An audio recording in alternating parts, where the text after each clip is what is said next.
Slim, are you okay? You look a little worried. Did something happen in your earlier lesson? I'm fine. I was just wondering if my learning outcome was met.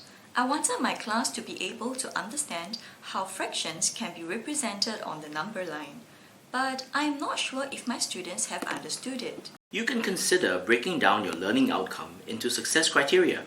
That should help you and your students assess if your learning outcome has been met. What are success criteria? Success criteria are statements that describe specific, measurable, and observable student actions. They should describe exactly what your students need to do, say, and/or write to demonstrate that they have achieved the intended learning outcome. But I'm not sure how to do that. Could you show me? Sure.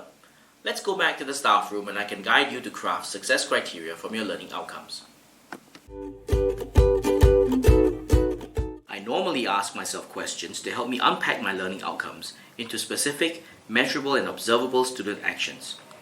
Let me guide you to unpack your intended learning outcomes. What do you want your students to be able to do after this lesson?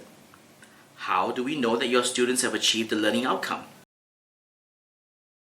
Let's apply these questions to your learning outcomes. How do you know that your students are able to represent fractions on the number line?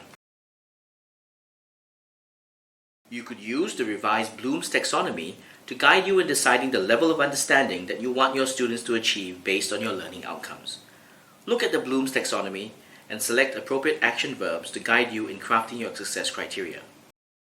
For my learning outcomes, I would like my students to be able to explain how the numerator and denominator of a fraction affect the fraction's position on the number line.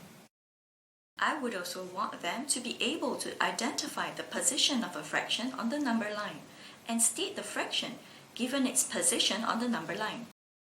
Lastly, I would like them to be able to identify and explain common mistakes related to fractions on the number line too.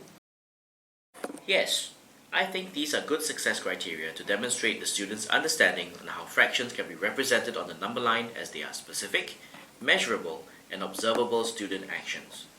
I understand now. Success criteria help me to focus on what I want my students to learn. That's one way of looking at it. For the students, success criteria tell the students what they should know, understand, and be able to do. For the teachers, success criteria could also be used to guide you in designing lesson activities that will allow you to gather evidence of your students' learning. This will allow you to assess their progress towards achieving the intended learning outcomes. But what should I consider when designing learning activities to gather evidence of students' learning? Let's discuss this further tomorrow afternoon. We can look at the considerations for designing learning activities to help us gather evidence of student learning.